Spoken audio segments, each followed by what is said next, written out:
दिवस येणाऱ्या काही महिने माझ्या बचत गटाच्या 4 चाकीच्या गाडी आल्या पाहिजे. गुलाबराव पाटलाला हात लावून तेव्हा कुठेतरी प्रगती झाली असं मला या ठिकाणी वाटतं. खरंच ताई बोलल्या, म्हणजे मॅडम बोलल्या ते खरं आहे. ज्याला बहीण आहे तोच माणूस नशीबवान आहे. मला बहीण आहे, ज्याला बहीण नाही त्याला विचारा. आई गेल्यानंतर बहीण आईची सुद्धा भूमिका करते, हे मी माझ्या डोळ्यांनी पाहिलं.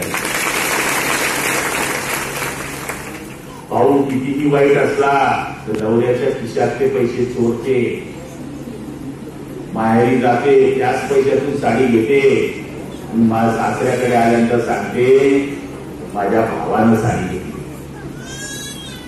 भाऊ गरीब असला, बहीण श्रीमंत असली, परिस्थिती वाईट असली तर थोडे थोडे पैसे जमा करून माझ्या भावाचा संसार उभा राहावा याच्या करता ती कायम मदत करते. भावाने किती तिच्याशी वाईट वागलं तरी ती मनामध्ये न ठेवता त्या भावावर अतोनात प्रेम करते.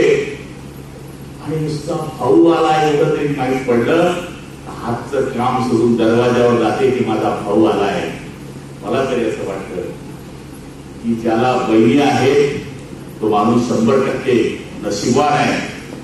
मला तरी आज एवढ्या बहिणी बघायला मिळाल्या माझ्या आयुष्यातही सगळ्यात मोठी कमाई असं मी या ठिकाणी मानतो. गुलाबराव पाटलाच्या नावानं राहणार, याच्या नावानं राहणार, नवऱ्याच्या नावानं राहणार. नवरा तुमच्या नावावर रडला पाहिजे, काय बाई भेटली बुवा मला. कारण की आता पाहायचं युग आहे, रडायचं युग नाहीये, लढायचं युग आहे.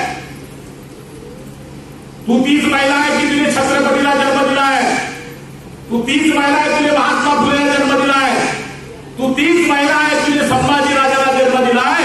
तर ती महिला कमजोर राहता कामा नये, ती महिला मजबूत असली पाहिजे, हीच आमची मनामधली मानसिकता आहे.